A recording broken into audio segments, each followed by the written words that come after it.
Hello guys, how are you all? Welcome to SJ institute guys.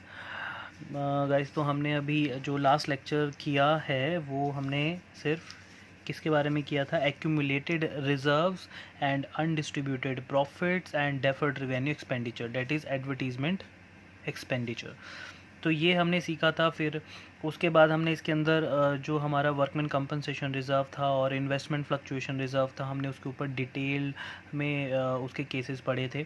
ठीक है, तो ये जो हमारे छोटे छोटे कॉन्सेप्ट्स हैं वो ख़त्म हो चुके हैं। अब हमारे पास सिर्फ बड़े बड़े क्वेश्चंस बचे हैं। तो डिलीट क्या हुआ है? डिलीट हुआ है बैलेंस शीट। तो बैलेंस शीट आपका नहीं आ रहा है, तो आपका सिर्फ एडमिशन में से क्या आने वाला है?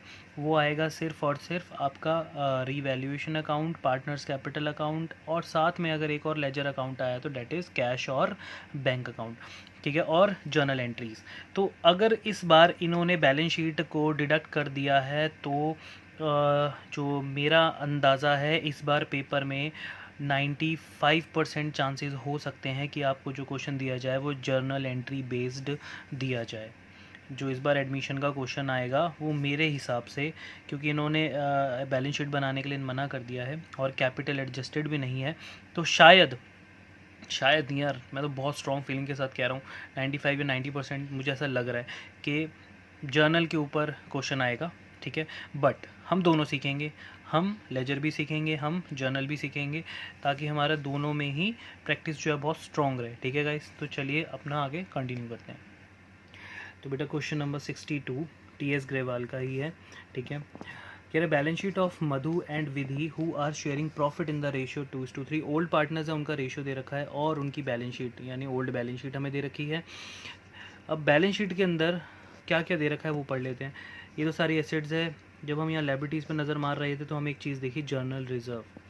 जर्नल रिज़र्व मैंने क्या कहा था अभी पिछले ही लेक्चर में सिखाया है कि ये जो रिज़र्व्स होते हैं ये पार्टनर्स में बंटते हैं। ठीक है, और आज आपको एक ऐसा रिज़र्व भी मैं एंड में बताऊंगा, एक लौता ऐसा रिज़र्व जो पार्टनर्स में नहीं बंटता। ठीक है, उसके बारे में भी हम बात करेंगे क्वेश्चन के एंड में। तो इस क्वेश्चन में हमें लायबिलिटीज़ में क्या दिया गया? Journal reserve. ये ओल्ड पार्टनर्स का होता है, इसलिए इसे ओल्ड पार्टनर्स में ओल्ड रेशियो में बांटा जाता है। ये पार्टनर के लिए इनकम होता है। एसेट्स में ऐसी कोई भी चीज़ नहीं है जो पार्टनर्स में बटे, जो मैंने आपको लास्ट लेक्चर में बताई थी, कुछ भी नहीं है। अब यहाँ पे कह रहा है मधु और विधु ने डिसाइड किया कि वो किसको एंटर कर रहे हैं, गायत्री को। 1 अप्रैल 2016 को वो न्यू पार्टनर है, और उसके एंटर होने के बाद फर्म का जो न्यू प्रॉफिट शेयरिंग रेशियो है वो है 2:3:5। यानी कि इस क्वेश्चन के अंदर हमें ओल्ड रेशियो भी दे रखा है, इस क्वेश्चन के अंदर हमें न्यू रेशियो भी दे रखा है। तो इस क्वेश्चन में आपको सेक्रीफाइसिंग रेशियो कैलकुलेट करना पड़ेगा, that is old ratio minus new ratio. कह रहे गायत्री जो है वो 4 लाख रुपए कैपिटल लेकर आई है और गुडविल का शेयर कैश में लेकर आई है, साफ साफ बोला है। अब देखते हैं गुडविल क्या है। हमें पूरे फर्म की गुडविल दे रखी है, हमें पूरे फर्म की वैल्यूड मतलब न्यू गुडविल दे रखी है। न्यू मतलब इसमें मधु का भी शेयर है, विधि का भी शेयर है और गायत्री का भी शेयर है, यानी इस 3 लाख में। तो गायत्री का शेयर हमें कैसे निकालना है? अब इसमें तीनों का है, हमें किसका चाहिए? सिर्फ गायत्री का, क्योंकि वो प्रीमियम कैश में लाई है। तो प्रीमियम कहाँ है गुडविल का? यहाँ पे 3 लाख में। उसका शेयर कितना है? 5/10। तो 3 लाख का 5/10 यानी कि 1/2 करेंगे तो 1,50,000। तो गायत्री की गुडविल भी आ गई। लैंड एंड बिल्डिंग, ये रीवैल्यूएशन की एंट्री है, प्रोविजन रीवैल्यूएशन की एंट्री है, क्लेम फॉर वर्कमैन कॉम्पनसेशन, इसको अभी आगे डिस्कस करते हैं इस पॉइंट को। रिवैल्यूएशन अकाउंट बनाना है, पार्टनर्स कैपिटल अकाउंट और बैलेंस शीट। तो मैंने आपको लास्ट क्लास क्या सिखाया था, क्वेश्चन कहाँ से पढ़ना है? हमेशा पहले एंड से। तो एंड में आप पढ़ लें एग्जाम में। रिवैल्यूएशन अकाउंट बनाएंगे, पार्टनर्स कैपिटल अकाउंट बनाएंगे, बैलेंस शीट एग्जाम में नहीं है, बट मैं सोच रहा हूँ कि आगे जाके एक आध क्वेश्चन में मैं आपको बैलेंस शीट एटलीस्ट बता तो दूँ कि बैलेंस शीट होती क्या है, यहाँ पे करते कैसे हैं। भले ही नहीं आएगी मैं मानता हूँ, बट थोड़ा सा आपको हिंट होना चाहिए, क्योंकि बुरे वक्त का पता नहीं होता, क्या पता बाय चांस कुछ हो जाए अगर वो दे दे तो, है ना। तो इसलिए एक आध क्वेश्चन हम कर लेंगे। ठीक है, ठीक है, तो चलिए रिवैल्यूएशन और पार्टनर्स कैपिटल अकाउंट शुरू करते हैं। तो गाइज रिवैल्यूएशन अकाउंट का फॉर्मेट बना लिया है। ठीक है, बहुत तमीज़ से फॉर्मेट बनाना गाइज प्लीज़। अब उसके बाद देखो, पहली एंट्री रिवैल्यूएशन से रिलेटेड ये रही, land and building was found under valued bye 26,000। गलती से, अंडर वैल्यूड मतलब होता है गलती से वैल्यू कम लिखना। तो लैंड एंड बिल्डिंग की गलती से वैल्यू कम है 26,000 रुपये। तो लैंड एंड बिल्डिंग की वैल्यू कम है, गलती से हम बढ़ा देते हैं, तो बाय लैंड एंड बिल्डिंग, तो कितना था 26,000। हमने 26,000 से अपनी एसेट की वैल्यू को बढ़ा दिया क्योंकि वो गलती से कम लिखी हुई थी। दूसरी एंट्री कह रहे provision for doubtful debts was to be made equal to 5% of the debtors. कह रहे भैया आपको जो प्रोविज़न बनाना है डेटर्स पे वो 5% तक बनाना है, मतलब 5% प्रोविज़न आपको क्रिएट करना है, सिर्फ 5% तक, उससे ज़्यादा नहीं, इक्वल टू 5% के बराबर। तो डेटर्स हैं कितने के, ये देखो 3 लाख। कभी भी ये गलती मत करना प्लीज़ गाइस, ये कुछ बच्चे ये वाला डेटर्स देखते हैं 2,90,000 वाला, नहीं, ये तो हमारा प्रोविज़न ऑलरेडी पुराना प्रोविज़न माइनस करके बता रहा है।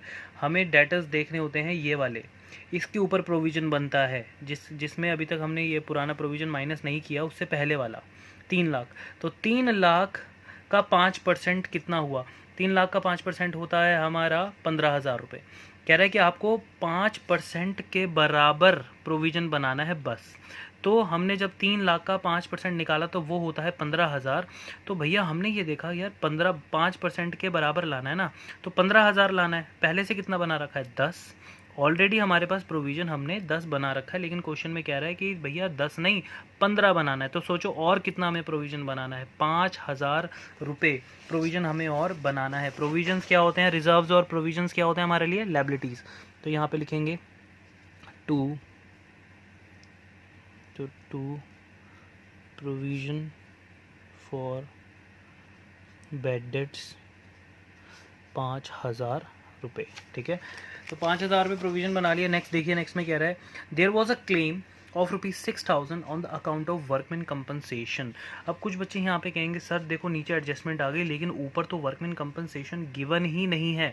मैंने आपको बताया था कि वर्कमैन कंपनसेशन रिजर्व मर्जी होती है पार्टनर्स की, वो बना भी सकते हैं, वो नहीं भी बना सकते। ज़रूरी नहीं है कि हर एक फर्म रिज़र्व्स को क्रिएट करे।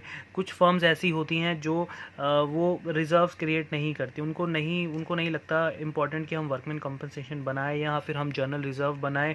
वो ये कह देते हैं कि हमारे पास इनफ प्रॉफिट नहीं है रिज़र्व बनाने के लिए। ये टोटली डिपेंड करता है पार्टनर्स पे, क्योंकि उनके पास प्रॉफिट होता है। तो इस क्वेश्चन में आपको वर्कमैन कंपनसेशन रिज़र्व नहीं दे रखा, तो घबराने की कोई ज़रूरत नहीं है।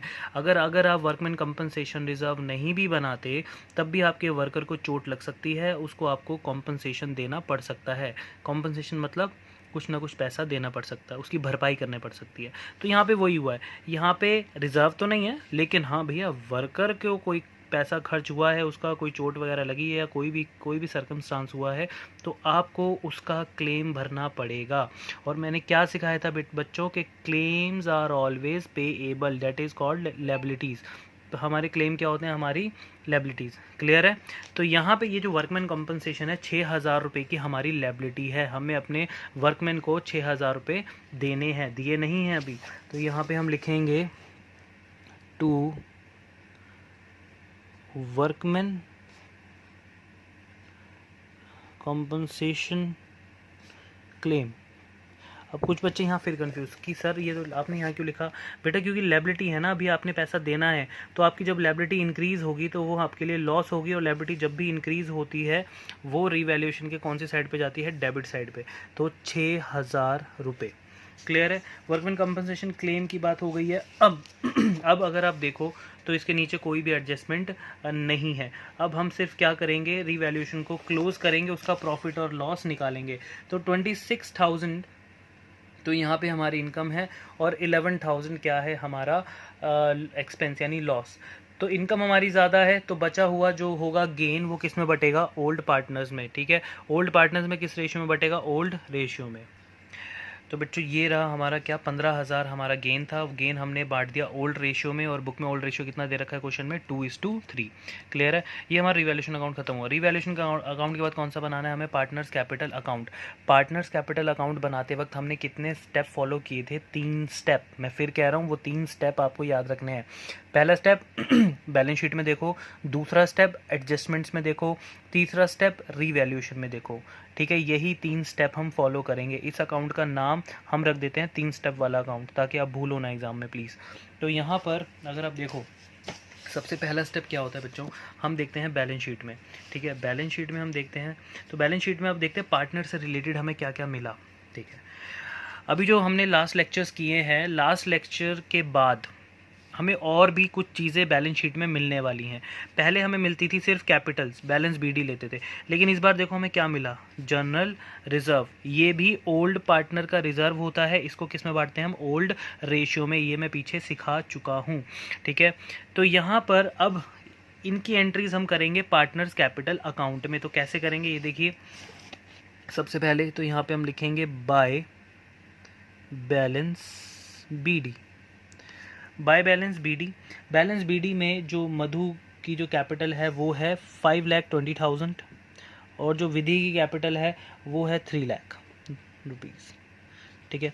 उसके बाद आपने क्या करना है, हमेशा याद रखना, जो नया पार्टनर आया है ऑब्वियस ही बात है वो अपनी कैपिटल तो लेकर आया है, तो प्लीज़ उसके लिए एक यहाँ पे एक लाइन छोड़ दें, क्योंकि वो अपनी कैपिटल कैश में लाया है या जैसे भी लाया है, हम यहाँ पे एक लाइन छोड़ देते हैं क्योंकि उसकी कैपिटल हमें यहाँ पे शो करनी है, लेकिन बाद में। उसके बाद हमने बैलेंस शीट में क्या देखा, bye general reserve, bye general reserve, ठीक है।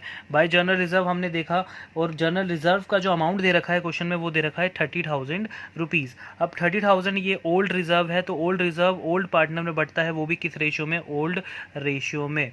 तो ओल्ड रेशियो क्या है, 2:3। तो चलिए हम किसको बांट देते हैं, रिजर्व। तो ये बढ़ गया हमारा, सॉरी यहाँ 12,000 और 18,000, तो ये पूरा 30,000 बढ़ गया। अब मेरी बात एक ध्यान से सुनना, देखो बाय जनरल रिजर्व, मेरा रिजर्व कहाँ ख़त्म हुआ, यहाँ पे मेरा, यानी कि ये वाले जो ट्रांजैक्शन, ये जो मैंने एंट्री लिखी है बाय जनरल रिजर्व, वो यहाँ पे एंड हुई है, तो उसके सामने अमाउंट लिखेंगे। जैसे अभी मैं यहाँ लिख रहा था, वो एग्ज़ाम में अगर पता पड़ गया तो गलत हो जाएगा, क्योंकि एग्जामिनर को ये लगेगा कि जर्नल के सामने वाला ये एंट्री है, ये एंट्री पता नहीं कहाँ से लिखी है या दूसरी कोई एंट्री लिखी है, तो वो आपका ये अमाउंट काट भी सकता है। तो प्लीज़ जहाँ पर अपनी आप एंट्री को ख़त्म करें उसी के सामने अमाउंट लिखें, ठीक है। चलिए ये हो गया जनरल रिजर्व। अब हमारा जो पहला स्टेप था बैलेंस शीट को फॉलो करने का वो ख़त्म हो चुका है, क्योंकि बैलेंस शीट के अंदर हमें जो जो मिला हमने वो डाल दिया। एसेट में ऐसी कोई भी चीज़ नहीं है जो पार्टनर्स में बटे, क्लियर है। तो अब देखो नीचे बैलेंस शीट के बाद हमारा दूसरा स्टेप होता है एडजस्टमेंट। एडजस्टमेंट में ये बताया गया है कि जो नया पार्टनर आया है गायत्री, वो अपनी कैपिटल लेकर आई है कैश में, और प्रीमियम भी कैश में लेकर आई है, क्लियर है। तो और उसके बाद पूरे फॉर्म की गुडविल कितनी दे रखी है, 3 लाख रुपए, जिसमें से हम गायत्री का शेयर निकाल लेंगे। तो इसकी एंट्री करते हैं कैपिटल और प्रीमियम की। तो यहाँ पे अच्छा एक चीज़, क्वेश्चन में अगर आप ध्यान दो, मैंने कहा था कि नया पार्टनर कैश या बैंक कुछ भी लिखा हो, आपको यहाँ बैलेंस शीट में देखना होता है कि बैलेंस शीट में कैश दे रखा है या बैंक। बैलेंस शीट में क्या दे रखा है, बैंक। तो अब जितनी भी पैसों का लेन देन होगा, कैश का जो भी ट्रांजैक्शन होगा वो किसके थ्रू होगा, बैंक के थ्रू। अब आप कहीं भी by bank to bank, sorry by cash to cash ये नहीं लिख सकते, कैश का नाम नहीं आएगा, अब सिर्फ किसका नाम आएगा, बैंक का। तो यहाँ पर जो नया पार्टनर आया है वो अपनी कैपिटल लेकर आया है, तो यहाँ पे हम लिखेंगे बाय बैंक अकाउंट। तो जो गायत्री है वो अपनी कितनी कैपिटल लेकर आई है, वो लेकर आई है 4 लाख रुपए अपनी कैपिटल, ठीक है, 4 लाख रुपए कैपिटल। और साथ ही साथ वो प्रीमियम भी लाई है, लेकिन उसके प्रीमियम की हम यहाँ पे वर्किंग नोट में कैलकुलेशन कर लेते हैं। आपको और एक चीज़ पता है कि बेटा जो भी नया पार्टनर आता है वो क्या लेकर आता है, अपनी कैपिटल और अपना प्रीमियम। और वो प्रीमियम जब लेकर आता है तो वो प्रीमियम क्या करते हो आप, उसको बांट देते हो सैक्रिफाइसिंग पार्टनर्स में। सैक्रिफाइसिंग पार्टनर्स के लिए आपको क्या चाहिए, सैक्रिफाइसिंग रेशियो। तो सबसे पहले जो कि ये इंपॉर्टेंट है वर्किंग नोट्स, तो सबसे पहले आप कैलकुलेट करोगे calculation of sacrificing ratio, that is old ratio minus new ratio, यही होता है इसका फॉर्मूला। तो हमारे पास जो पहली पार्टनर है वो कौन है, मधु। तो हम निकालेंगे मधुज सेक्रीफाइस। तो मधु सेक्रीफाइस, मधु का जो ओल्ड रेशियो है वो है 2/5, बुक में दे रखा है 2:3, और माइनस इसका न्यू रेशियो है हमारा 2/10, क्लियर है। तो मधु का ओल्ड रेशियो था 2/5 और न्यू रेशियो है उसका 2/10। तो इसको अगर आप कैलकुलेट करोगे तो ये आ जाएगा आपका डायरेक्ट 2/10। ऐसे ही मधु के बाद कौन है, मधु के बाद है विधि। तो अब विधि का निकाल लो। तो विधीज सेक्रीफाइस इसका होगा 3/5 माइनस 3/10, तो इसका आया 3/10। इसका अरे एक मिनट, इसका 2/10 है। तो ये इनका जो सेक्रीफाइसिंग रेशियो है, अब देखो मैं यहाँ पे लिख रहा हूँ SR। तो कुछ बच्चे इतने समझदार हैं, 1000 बार बोला है कि अगर मैं शॉर्टकट्स यूज़ कर रहा हूँ आप नहीं कर सकते, तो यहाँ पे सेक्रीफाइसिंग रेशियो लिखना है आपने कंप्लीट। तो सेक्रीफाइसिंग रेशियो जो आ रहा है वो आ रहा है 2:3। क्लियर है? ये आपको कैलकुलेट करना ही पड़ेगा। तो हमने सेक्रीफाइसिंग रेशियो निकाल लिया, अब हम निकालेंगे उसका गुडविल का शेयर। बेटा देखो, calculation of Gayatri share of goodwill premium, ठीक है। तो गायत्री शेयर ऑफ गुडविल, पूरे फर्म की वैल्यूड गुडविल कितनी दे रखी है? 3 लाख। उसका शेयर कितना है गायत्री का? 5/10 यानी कि 1/2। तो 3 लाख का 1/2 निकाला आपने, कितना हुआ? 1.5 लाख। यानी कि गायत्री जो गुडविल के लिए प्रीमियम लेकर आई है वो लेकर आई है 1.5 लाख रुपए। अब ये प्रीमियम हम बांटते हैं सेक्रीफाइसिंग पार्टनर्स में। तो मैं आपको पिछला रिवाइंड करवाता हूँ, थोड़ा सा रिवाइज करवाता हूँ, सॉरी। तो पिछला रिवाइज करवाने के लिए मैं आपको कुछ एंट्रीज याद दिलाता हूँ। जब भी नया पार्टनर आता है साथ में क्या लाता है? कैपिटल और प्रीमियम। तो एंट्री आप क्या करते हो? Bank account debit to Gayatri's capital to premium for goodwill, ठीक है।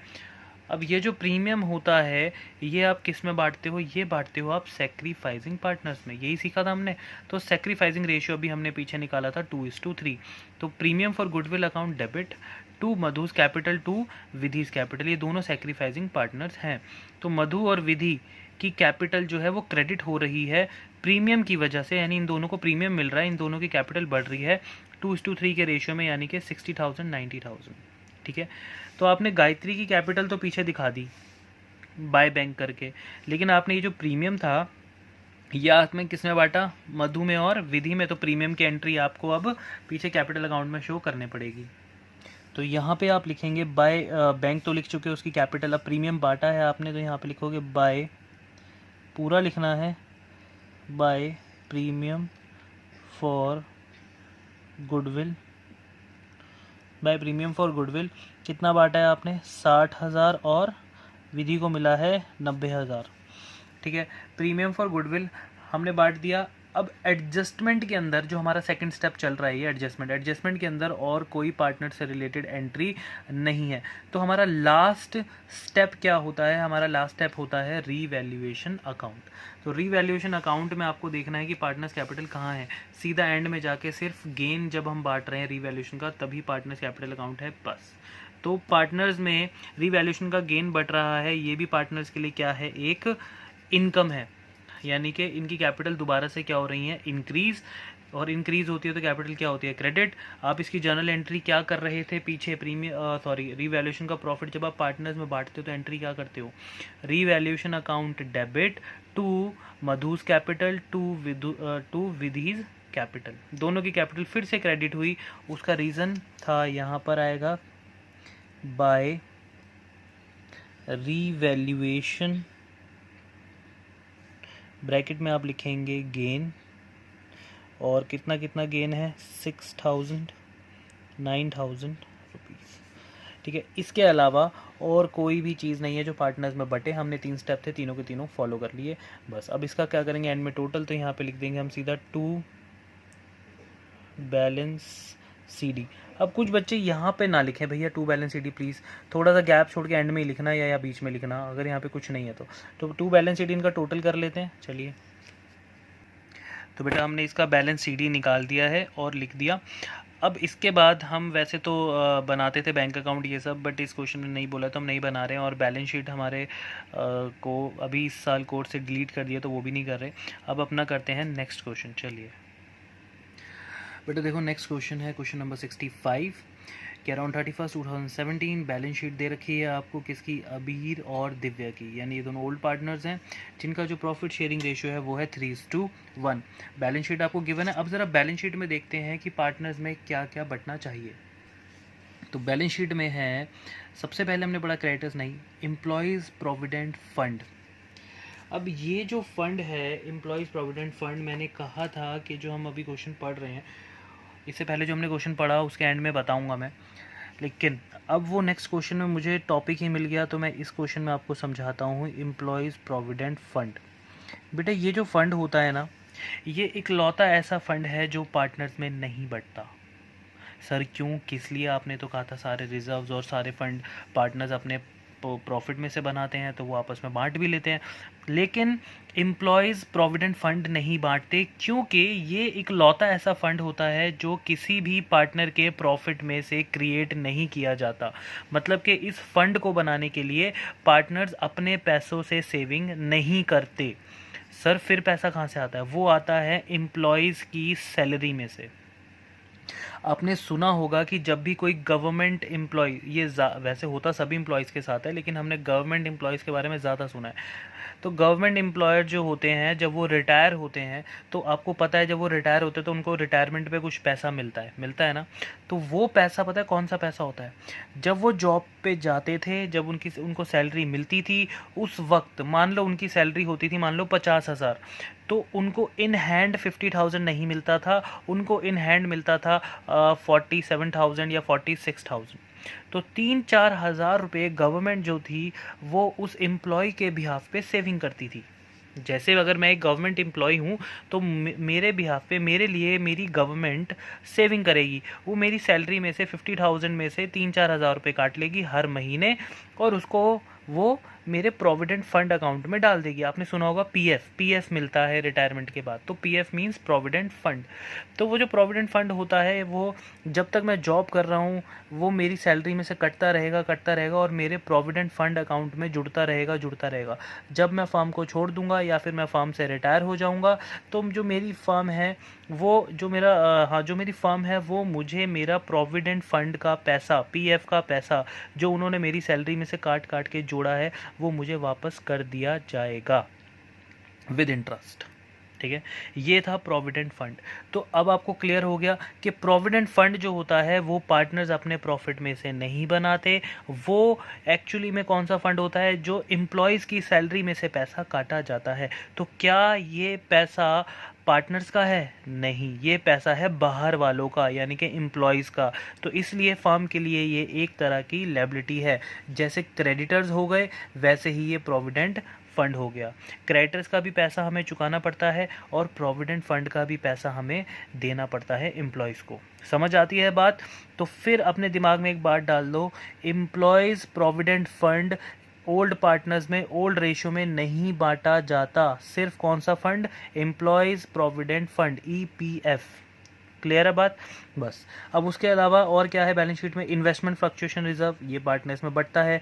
जनरल रिजर्व, ये पार्टनर्स में बढ़ता है। ये अब ये खत्म होती है हमारी लायबिलिटी। अब आ जाओ एसेट में। अब एसेट में देखो, क्या कोई ऐसी चीज़ जो पार्टनर्स में बढ़ सकती है? नहीं। कोई एडवर्टीजमेंट एक्सपेंडिचर नहीं है, कोई ओल्ड गुडविल नहीं है, ठीक है, कोई प्रॉफिट एंड लॉस नहीं है। तो ये तीनों चीज़ें ही होती थी, नहीं बटेगी पार्टनर्स में। बट यहाँ पे अगर आप ध्यान दो तो इन्वेस्टमेंट के साथ क्या लिखा रखा है इन्होंने? Market value. मैंने आपको भी जो अभी लास्ट लेक्चर करवाया था उसमें भी सेम था। तो मार्केट वैल्यू कितनी है? 4,40,000। हमने कितने की खरीदी थी इन्वेस्टमेंट? 5 लाख की। 5 लाख की इन्वेस्टमेंट हो गई मार्केट में 4,40,000, 60,000 का हो गया नुकसान। उस 60,000 के नुकसान को रिकवर करने के लिए हमने क्या बना रखा था? एम्प्लॉयज़ प्रोविडेंट फंड, वो भी कितने का? 1 लाख का। तो भैया 1 लाख का फंड बनाया है जिसमें से इन्वेस्टमेंट कितने से कम हो चुकी है? 60,000। तो चलो भैया 1 लाख में से 60,000 का नुकसान की भरपाई कर ले, बाकी कितना बचा? 40,000। वो किस में बटना चाहिए? वो बटना चाहिए ओल्ड पार्टनर्स में, ओल्ड रेशियो में। खत्म। तो ये तो थी हमारी बैलेंस शीट। अब बैलेंस शीट के नीचे देखते हैं कि और क्या क्या चीज़ें हैं। विभोर जो है वो 1 अप्रैल को एडमिट हुआ 1/5 शेयर के लिए। वो अपनी गुडविल लेकर आया है 80,000 रुपये। स्टॉक ओवर वैल्यूड हो गया। डेटर्स क्या हो गया? 2 मंथ सैलरी आउटस्टैंडिंग, ये सारी तो एंट्रीज हो गई रिवैल्यूशन की। विभोर जो है वो कैपिटल लेकर आया है 1/5 शेयर के लिए, total capital of the new firm. अब इसके अंदर यहाँ पर कह रहा है विभोर जो कैपिटल लेकर आया है 1/5 शेयर के लिए, है ना, of the total capital of the new firm. बेटा ये वाला जो टॉपिक है मैंने यहाँ पे पढ़ा नहीं एंड में, ये वाला जो टॉपिक है ये आपका टॉपिक जो है वो डिलीट हो चुका है। सॉरी गाइज, ये वाला जो टॉपिक है ये कैपिटल एडजस्टेड का टॉपिक है। इन्होंने इस क्वेश्चन यहाँ पे डाला हुआ है क्वेश्चन नंबर 65 में, बट ये एडजस्टेड कैपिटल का टॉपिक है और वो टॉपिक हमारे कोर्स में से इस साल डिलीट हो चुका है। तो हम ये वाला क्वेश्चन स्किप कर देंगे। तो हमारा थोड़ा सा टाइम वेस्ट हो गया यार, कोई बात नहीं, बट आपको पता चल गया। इसमें काफ़ी चीज़ें थी। इसमें EPF मैंने क्लियर कर दिया, ठीक है। इन्वेस्टमेंट फ्लक्चुएशन का एक न्यू एडजस्टमेंट था, कोई नहीं, छोड़ देते हैं, नेक्स्ट क्वेश्चन पे आते हैं। तो बच्चों ये हमारा क्वेश्चन 66 ये करेंगे हम, ठीक है, क्योंकि ये कोर्स में है। अब यहाँ पे लिख रहा है कि प्रिपेयर, एंड से पढ़ते हैं question, prepare journal entries, necessary accounts and new balance sheet. New balance sheet तो नहीं बनानी, कोर्स में नहीं है। Also calculate new profit sharing ratio, ये बाकी सारी चीज़ें हमें करनी है। मैं जर्नल एंट्रीज करवाऊँगा, और इसी क्वेश्चन के जो नेसेसरी लेजर अकाउंट्स है, नेसेसरी अकाउंट में लेजर अकाउंट्स, तो नेसेसरी लेजर अकाउंट्स में क्या क्या आता है मैं आपको समझा देता हूँ। Revaluation account, partners capital account, और कैश और बैंक अकाउंट। कैश या फिर बैंक अकाउंट, इन दोनों में से जो आएगा, तो इस क्वेश्चन में तो बैंक अकाउंट बनेगा। तो लेजर अकाउंट्स आप खुद करोगे, मैं इस क्वेश्चन में जर्नल करवा रहा हूँ। और बहुत ध्यान से सुनना कि जर्नल एंट्रीज कैसे करनी है, ठीक है, और कहाँ से शुरू और कहाँ ख़त्म करनी है। बहुत ध्यान से सुनना, क्योंकि वही सेम स्टेप आपको हर एक क्वेश्चन में फॉलो करना है। क्योंकि 12th क्लास इतनी बड़ी है, इतने सारे कॉन्सेप्ट्स हैं, तो इसलिए यहाँ पे हम स्टेप्स के अकॉर्डिंग चलते हैं, ताकि हमसे कोई गलती ना हो। तो जर्नल एंट्री मेरे हिसाब से बहुत ईजी होती है लेजर्स के अकॉर्डिंग, ठीक है। तो देखो क्वेश्चन में कह रहा है एक्स और वाई पार्टनर्स हैं, 5:3 रेशियो था, बैलेंस शीट उनकी दे रखी है। बैलेंस शीट में एम्प्लॉयज़ प्रोविडेंट फंड आ गया। देखो एम्प्लॉयज़ प्रोविडेंट फंड क्या था, एक एक्सटर्नल लायबिलिटी, नॉर्मल लायबिलिटी। ये एक ऐसा फंड है जो ओल्ड पार्टनर्स में ओल्ड रेशियो में नहीं बढ़ता, ये नॉर्मल लायबिलिटी होती है, तो इसे छोड़ दो। वर्कमैन कॉम्पनसेशन रिजर्व आ गया, ये किस में बढ़ता है, पार्टनर्स में, ठीक है। उसके बाद कुछ नहीं है यहाँ पे, देखो एसेट्स में कुछ है पार्टनर्स में बढ़ने के लिए, ये देखो लास्ट में क्या आ गया, प्रॉफिट एंड लॉस। मैंने क्या कहा था, एसेट्स में अगर प्रॉफिट एंड लॉस आता है तो उसको बोलते हैं अनडिस्ट्रीब्यूटेड लॉस। तो ये ओल्ड पार्टनर्स आपस में इसको लॉस को बियर करते हैं, मतलब आपस में बांट लेते हैं, और कुछ नहीं है बैलेंस शीट में पार्टनर्स में बंटने के लायक। अब पार्टनर्स में जो बांटना था वो बांट देंगे। नीचे जेड जो है वो एडमिट हुआ, एडजस्टमेंट में कह रहा है 1/8 शेयर के लिए वो आया 1 अप्रैल 2020 को। जेड जो है वो 20,000 अपनी कैपिटल लेकर आया, और साथ ही साथ 12,000 रुपये की गुडविल भी लेकर आया कैश में, ठीक है। फिर कह रहा है कि जेड जो है, Z acquires his share from x. यहाँ पे साफ कर दिया जेड ने कि भैया मुझे जो मेरा शेयर है वो सिर्फ और सिर्फ एक्स से चाहिए, मुझे वाई से अपना शेयर नहीं चाहिए। इट मीन्स यहाँ पे जो सेक्रीफाइस कर रहा है वो सिर्फ एक्स कर रहा है, वाई सेक्रीफाइस नहीं कर रहा। चलिए कोई बात नहीं, न्यू रेशियो निकालनी है, वैसे भी निकालना तो पड़ेगा। Following revaluation are also made, revaluation हुए कुछ। एम्प्लॉयज़ प्रोविडेंट फंड, ये हमारी नॉर्मल लायबिलिटी है, फिर बता दूं जैसे क्रेडिटर्स हैं वैसे ही एम्प्लॉयज़ प्रोविडेंट फंड है। तो employees provident fund liability is to be increased by, हमारी लायबिलिटी बढ़ रही है। डेटर्स हमारे सारे गुड हैं, यानी अच्छे हैं, ये बताऊंगा अभी मैं। स्टॉक, क्रेडिटर्स, फिक्स एसेट्स, यानी ये सारी की सारी एंट्रीज किसकी हैं, रीवैल्यूएशन अकाउंट की। बट हमें क्या करना है, जर्नल। अब जर्नल एंट्री कैसे शुरू करें, क्या करें, कैसे करें, बहुत ध्यान से सुनना। जैसे जैसे आप बैलेंस शीट में एंड जैसे जैसे आप चीज़ों को पढ़ रहे हो वैसे वैसे आपको एंट्रीज करनी है। जैसे आपने यहाँ पर पढ़ा पार्ट, पहले हम बैलेंस शीट पढ़ते हैं।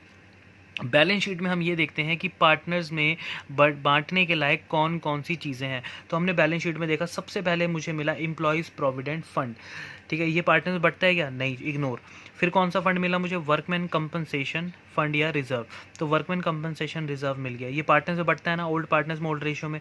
फिर नीचे देखो, क्या वर्कमैन कंपनसेशन के ऊपर कोई एडजस्टमेंट है, नहीं, कोई एडजस्टमेंट नहीं है, ठीक है। तो ये विदाउट एडजस्टमेंट आया, तो हम क्या करते हैं, ओल्ड पार्टनर्स में इसको ओल्ड रेशियो में बांट देते हैं, है ना। तो यहाँ पे जब मैं, तो पहली एंट्री ही मैं किसकी करूँगा, वर्कमैन कंपनसेशन रिजर्व की। तो वर्कमैन कंपनसेशन रिजर्व देखो, जब मैं पहली एंट्री करूँगा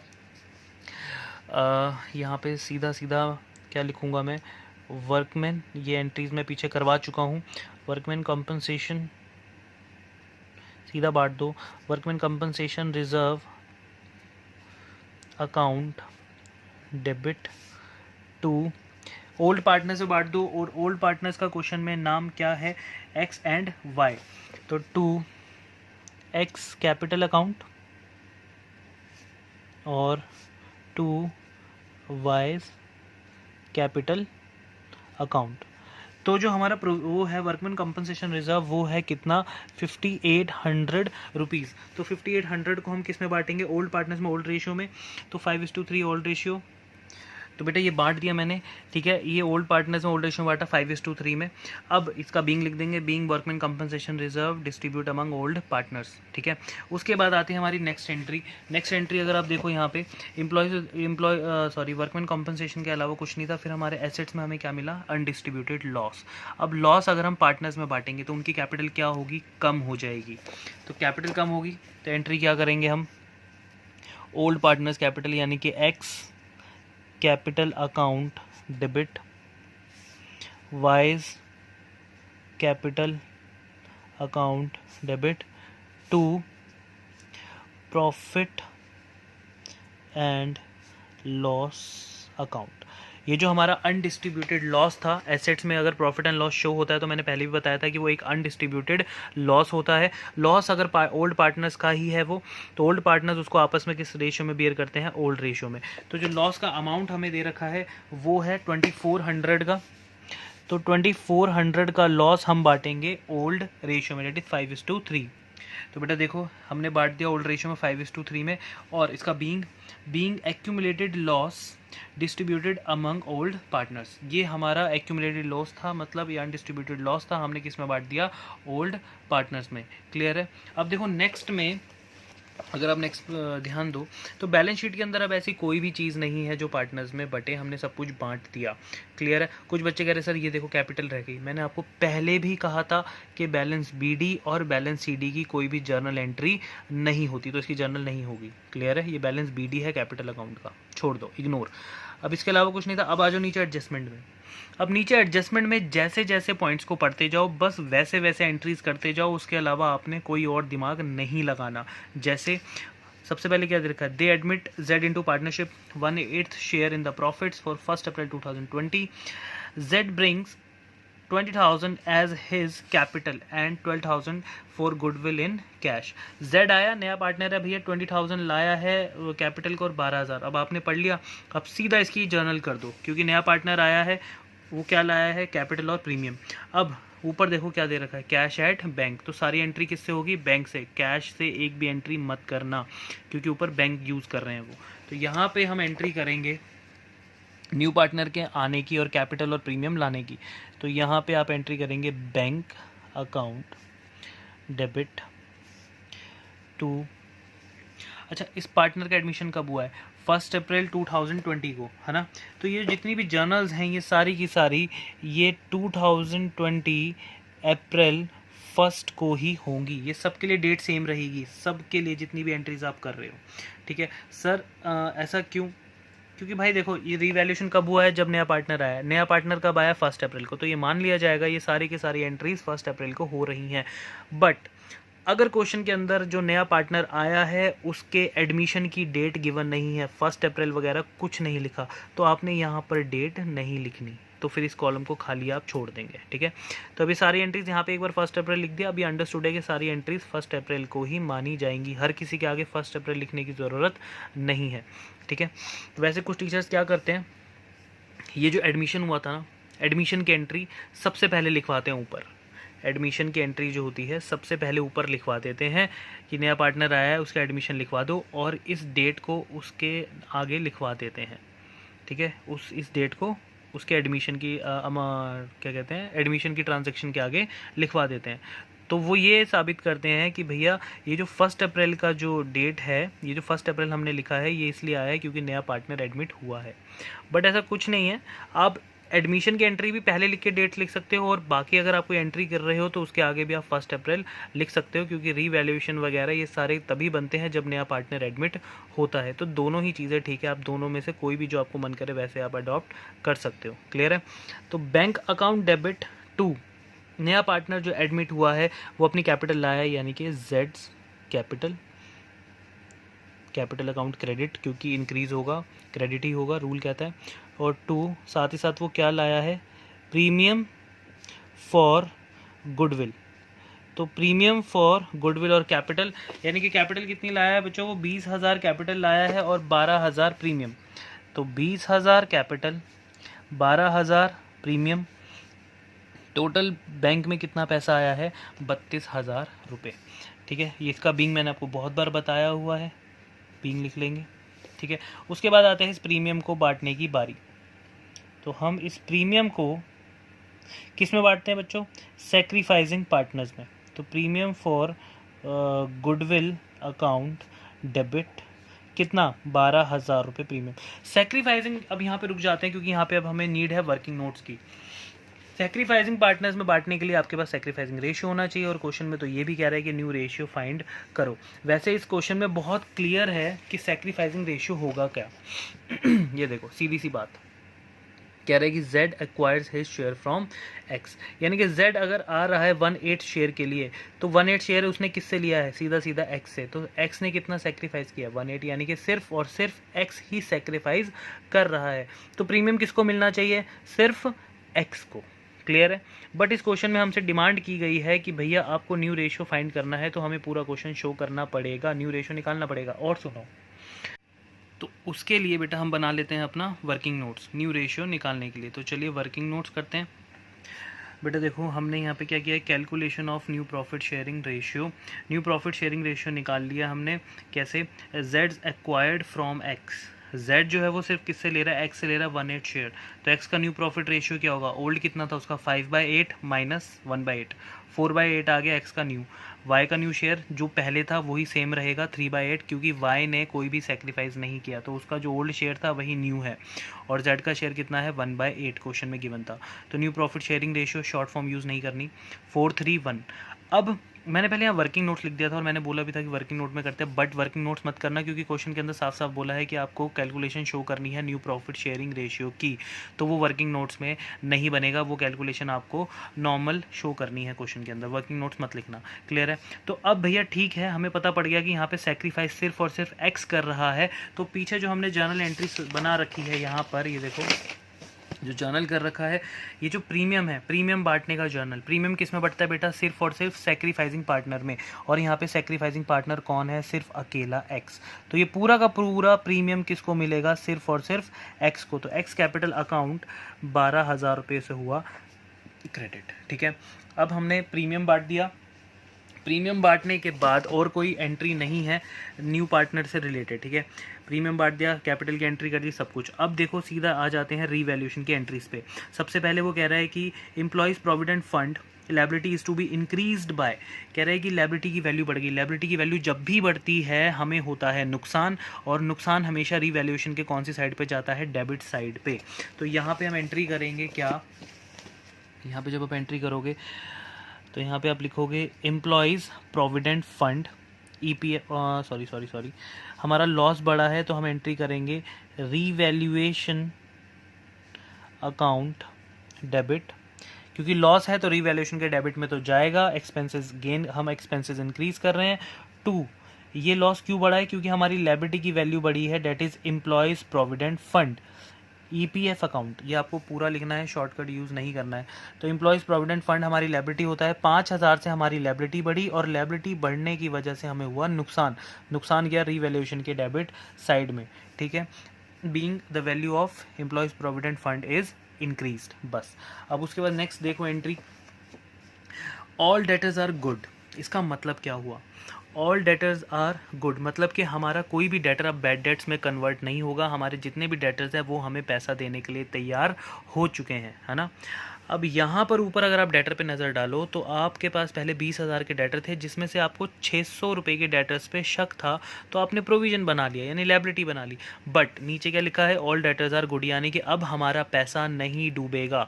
जब पैसा डूबेगा ही नहीं तो ये जो प्रोविज़न है, क्या इसका बनाने का कोई काम है? अब आपको किसी पर डाउट ही नहीं है तो इस प्रोविज़न का भी कोई यूज़ नहीं है।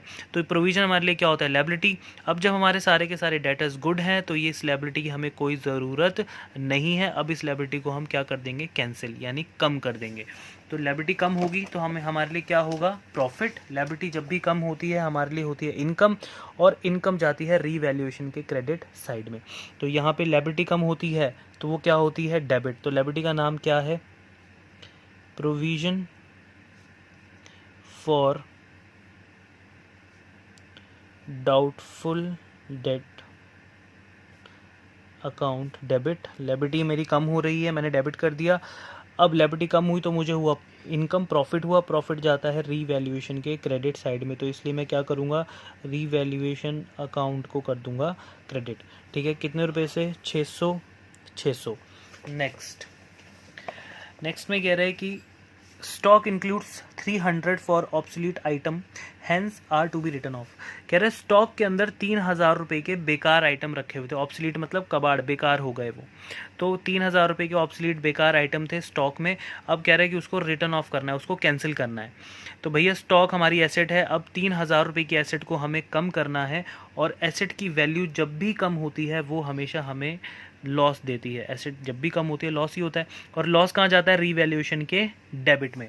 तो यहाँ पे अगर आप एंट्री करोगे तो आप क्या एंट्री करोगे, रीवैल्यूएशन के डेबिट में, तो revaluation account debit to, assets की वैल्यू कम हो रही है और उस एसेट का नाम क्या है, स्टॉक, और एसेट की वैल्यू जब भी कम होती है वो हमेशा क्या होती है, क्रेडिट। तो revaluation account debit to stock, 3000 रुपये की ऑब्सोल्यूट आइटम को हमने स्टॉक से कैंसिल कर दिया। ठीक है, नेक्स्ट एंट्री में देखो क्या कह रहा है। नेक्स्ट एंट्री में कह रहा है कि creditors are to be paid 1000 more. 1000 रुपये हमें क्रेडिटर को ज़्यादा देना है। भैया सीधी सी बात है, क्रेडिटर क्या होते हैं, लायबिलिटी होते हैं। लायबिलिटी 1000 रुपये से बढ़ रही है, तो लायबिलिटी बढ़ेगी तो नुकसान होगा। नुकसान कहाँ जाता है, नुकसान जाता है रीवैल्यूएशन के डेबिट साइड में। तो यहाँ पे आप क्या लिखोगे, रीवैल्यूएशन अकाउंट डेबिट टू, किसकी वैल्यू बढ़ रही है, लायबिलिटी की। लायबिलिटी जब भी इंक्रीज होती है वो हमेशा क्रेडिट होती है, तो यहाँ पे आप क्रेडिट किसको करोगे, टू क्रेडिटर्स अकाउंट। क्लियर है, revaluation account debit to creditors account. कितने रुपए से बढ़ गया हमारा क्रेडिटर, 1000 रुपये से, तो 1000 का हमें हुआ नुकसान। क्लियर है, चलिए नेक्स्ट एंट्री। तो बेटा लास्ट हमारी ट्रांजेक्शन है क्या, फिक्स्ड एडजस्टमेंट। कह रहा है कि fix assets are to be revalued 70,000। कह रहे हैं फिक्स एसेट की जो वैल्यू थी वो 70,000 हो गई। ऊपर देखो फिक्स एसेट हमारे पास देखो कितने की, 80,000 की। फिक्स एसेट है 80,000 की, उसकी वैल्यू कितनी हो चुकी है, 70,000। कितने से डाउन हो गई हमारी फिक्स एसेट, 10,000 से। 10,000 रुपये से हमारी फिक्स एसेट्स हो गई है डाउन, यानी कि हमें हुआ है नुकसान। नुकसान कहाँ जाता है बेटा, रीवैल्यूएशन के डेबिट साइड में। तो रीवैल्यूएशन अकाउंट क्या हो जाएगा, debit to fixed assets account. Asset की वैल्यू होगी कम, कितने से कम हुई, 10,000 और 10,000 रुपये। तो ये था being fix assets value decrease. अब यहाँ पर हमें क्या करना है, यहाँ पे मुझसे एक बच्चे ने सवाल किया था कि सर हमें अगर रीवैल्यूएशन का, जैसे आप जर्नल करवा रहे हो, लास्ट में जो रीवैल्यूएशन का प्रॉफिट और लॉस होता है हम वो कैसे निकालेंगे। तो उसने मुझसे कहा कि सर क्या मैं वर्किंग नोट में पहले रीवैल्यूएशन अकाउंट बना लूँ, अकाउंट बना के प्रॉफिट और लॉस निकाल लूँगा। बेटा देखो इसका एक बहुत ईजी सा स्टेप है, बहुत ईजी सा। रीवैल्यूएशन का अकाउंट बनाओगे फिर लेजर बनाओगे तो टाइम लग जाएगा। सीधी सी बात है, हमें क्या करना है यहाँ पर, जिस एंट्री में रीवैल्यूएशन डेबिट हो रहा है जहाँ जहाँ रीवैल्यूएशन क्या हो रहा है, डेबिट हो रहा है, वहाँ पे उसको क्या कर लो, डेबिट वालों को आपस में ऐड कर लो। जैसे पहली एंट्री ये रीवैल्यूएशन डेबिट हो रहा है 10,000, ठीक है, एक ये। अब यहाँ देखो और एंट्री कहाँ है, यहाँ पे रीवैल्यूएशन हो रहा है डेबिट 1000, है ना, और कहाँ हो रहा है रीवैल्यूएशन डेबिट, ऊपर वाली एंट्री में फिर डेबिट हो रहा है 3000। तो 10 + 1 + 3 14,000, है ना। और देखो ऊपर रीवैल्यूएशन की डेबिट हो रहा है, यहाँ नहीं हो रहा, यहाँ डेबिट हो रहा है ना। तो 14 + 5 19,000। इसके ऊपर तो रीवैल्यूएशन क्योंकि एंट्री है ही नहीं, तो रीवैल्यूएशन का जो डेबिट साइड का मतलब क्या होता है, लॉस। डेबिट साइड का क्या मतलब होता है, नेगेटिव साइड, लॉस साइड। तो हमारा जो लॉस है ऑलरेडी कितने का आ रहा है, 19,000 का। 19,000 का लॉस है ना। तो अब हमें क्या करना है, रीवैल्यूएशन के क्रेडिट वाला देखना है। क्रेडिट मतलब इनकम साइड। अब हम देखते हैं रीवैल्यूएशन क्रेडिट कहाँ कितनी बार हो रहा है। हमने पहली एंट्री में देखा यहाँ डेबिट है, यहाँ देखा यहाँ पे सिर्फ एक बार क्रेडिट है 600 रुपये से। तो रीवैल्यूएशन हमारा क्रेडिट हो रहा है सिर्फ एक बार 600 रुपीज़ से। उसके अलावा इस एंट्री में पीछे कहीं भी हमारा रीवैल्यूएशन जो है वो क्रेडिट नहीं हो रहा। तो हमारा यहाँ पे देखो, अगर मैं समझाऊँ, नीचे देखो यहाँ पे कैलकुलेशन, अगर यहाँ पे मैं देखूँ तो रीवैल्यूएशन की जो डेबिट साइड है डेबिट मतलब नेगेटिव साइड, माइनस साइड, वो है मेरे पास 19,000 रुपये, यानी कि 19,000 रुपये में नेगेटिव लॉस में हूँ। और रीवैल्यूएशन की जो क्रेडिट साइड है, क्रेडिट मतलब पॉजिटिव साइड, जो पॉजिटिव साइड है वो है 600 रुपये। तो वैसे हम क्या करते थे, ऑब्वियसली हम इस डेबिट को क्रेडिट में से माइनस करते थे, है ना, इनकम एक्सपेंसेस को इनकम में से माइनस करते थे। जब आपने माइनस किया इस बार, तो आपका आंसर किस में आया, आपका आंसर आया नेगेटिव में 18,400 रुपये। तो आप अगर अकाउंट बनाओ, उससे ज़्यादा बेटर है कि आप रीवैल्यूएशन जहाँ जहाँ डेबिट हो रहा है सिर्फ रीवैल्यूएशन उसको ऐड कर लो, क्रेडिट वालों को अलग से ऐड कर दो रीवैल्यूएशन के, आपस में फिर क्या करो, credit minus debit, credit minus debit. तो वैल्यू किसकी ज़्यादा है इस बार, नेगेटिव की, यानी लॉस हो रहा है हमें। कितने का लॉस हो रहा है, 18,400 रुपये का लॉस हुआ है रीवैल्यूएशन का। अब रीवैल्यूएशन का जो लॉस है वो किस में बांटा जाता है, वो बांटा जाता है पार्टनर्स में, ओल्ड पार्टनर्स में, ठीक है। ओल्ड पार्टनर्स में, ओल्ड रेशियो में अगर आप लॉस को बांटोगे तो पार्टनर्स की जो कैपिटल है वो क्या हो जाएगी, डिक्रीज़। तो पार्टनर्स की कैपिटल डिक्रीज़ होती है, वो हमेशा होती है क्या, डेबिट। तो यहाँ पे ओल्ड पार्टनर्स का नाम क्या है, X capital account debit, Y's capital account debit to revaluation account. अब यहाँ पे क्या लिखेंगे हम, बीइंग, ठीक है ना। और बीइंग में क्या लिखोगे, being loss distributed among old partners, या फिर being loss of revaluation distributed among old partners. तो यहाँ पे जो लॉस है वो कितने का है, लॉस है हमारे पास 18,400 रुपये का। तो 18,400 रुपये जो है वो हम ओल्ड रेशियो में बांटेंगे, यानी कि 5:3 में। तो बेटा ये हमने बांट दिया, ठीक है, ओल्ड रेशियो में बांटा। अब सुनो, ये इतनी ही जर्नल एंट्रीज थी, हमारा क्वेश्चन ख़त्म हो चुका है जर्नल एंट्रीज के अकॉर्डिंग।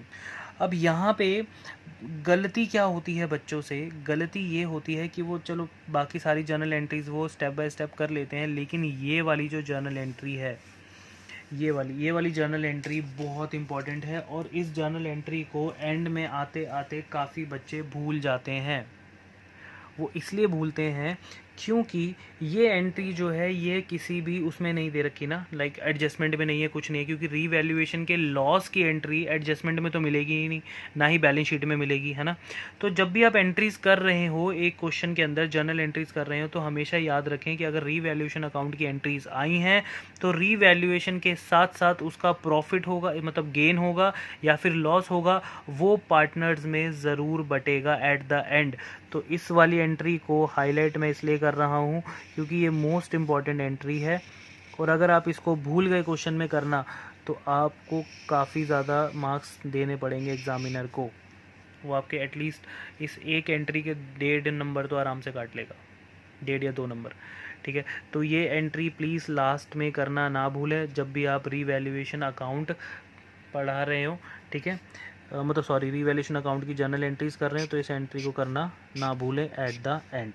तो ये था हमारा जर्नल एंट्रीज के बेसिस पे क्वेश्चन। अब ये एक क्वेश्चन मैंने जर्नल एंट्रीज के बेसिस पे करवा दिया है, और अब यही सेम क्वेश्चन आप लेजर अकाउंट से करेंगे, मतलब रीवैल्यूएशन अकाउंट बनाएंगे, पार्टनर्स कैपिटल अकाउंट बनाएंगे, और लास्ट में बनाएंगे आप बैंक अकाउंट, ठीक है। चलिए बेटा, till then bye bye, take.